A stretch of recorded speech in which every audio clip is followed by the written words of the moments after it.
Hey you guys, it's the second week of the first ever War of Eternity, and this continues to be a really tough event throughout the first couple of weeks. And yes, throughout the first video I was calling it Eternal Wars, and and then Robin kindly reminded me that it's called War of Eternity when I was going into guild chat like, is it Eternal War? Is it Eternal Wars? Because I was trying to write up the thumbnail for the first video, and turns out I was wrong about both. So sorry about that, but it's right in all of the labels. And yeah, so a lot of tough fights, but actually really quite fun. I like the fact that this PvP is more spread out because it's not, cluttered with players. Titan War is very busy, very laggy, so you still get that group aspect and have the challenges of having to figure out how to support each other and all of that, but it's not as crowded, so I like that. And here I don't know why. I don't remember what the logic was behind dropping Shock's Kid.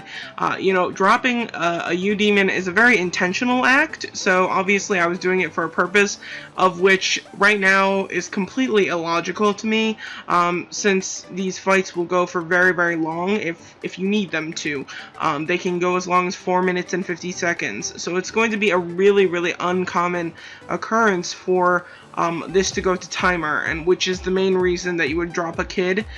The only other reason I can think of that you would drop the U-Demons is to block against the Chaoses, but that's only something you would do if you were solo, because even if I'm Chaos right now, my U-Demon is still around, Shock is still around, so there's still plenty of people to kill while I'm Chaos. So it just really doesn't make any sense why I dropped Shock's Kid, but yeah, anyway, I was just being stupid here, and so I think maybe by the end I end up putting her kid on, I forget, but anyway, so at the beginning there's no point.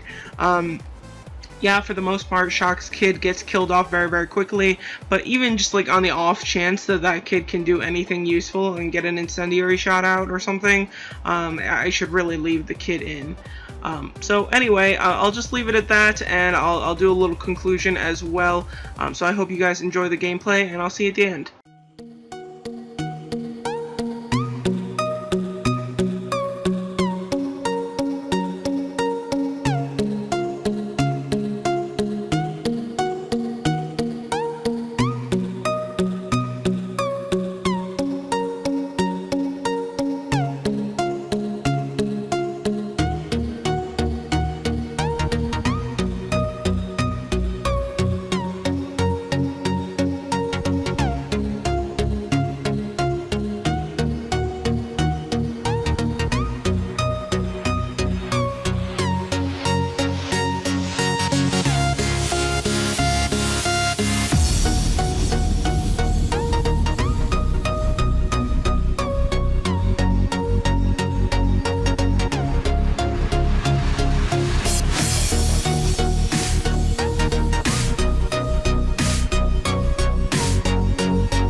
invincible.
Alright, so wrapping up against Islet and Soul Ripper, and so I think this was really one of the toughest weeks. I took a lot of losses, and just in general, I think this week I struggled the most. I don't know if it necessarily had to do with like dimensions or something. I forget you know, what sort of condition I was in each week, but those do really matter. And definitely towards the end, I think I had similar opponents or some repeat opponents throughout the weeks, and probably performed better against them than I did this week. But anyway, so I dropped from rank 120 to 130, somewhere around there, down to 170, and so it was just overall really frustrated. I was frustrated with the first week, and it was even more so this week. But they're just showing Shock's tune, and again, I'm pretty solid. You know, I don't mind having those mage skills on her. The fact that she's doesn't have knighthood doesn't really bother me, because having the heals is really helpful, and I wouldn't be able to get her that healing setup in knighthood anytime soon. So if I can get to her if I can get her to knighthood, of course I will, just for the sake of getting her that experience and all the other stuff that comes with it. But I don't mind the skill set right now. I just wish her stats were pumped up a little bit more, especially her survival ones. It's just she's not holding up super well. She's dying very quickly. If you saw that fight against Robin and Midori's holding up quite well, and is, you know, just a lot stronger than Shock, and so she has that support that can really chip in with Robin, whereas even though I'm probably still leading Robin in power, Shock is behind so much that I lose that support very quickly. So anyway, I hope you guys enjoyed the gameplay. We got 2 more rounds to go, and thanks for watching, take care, and have a very good day.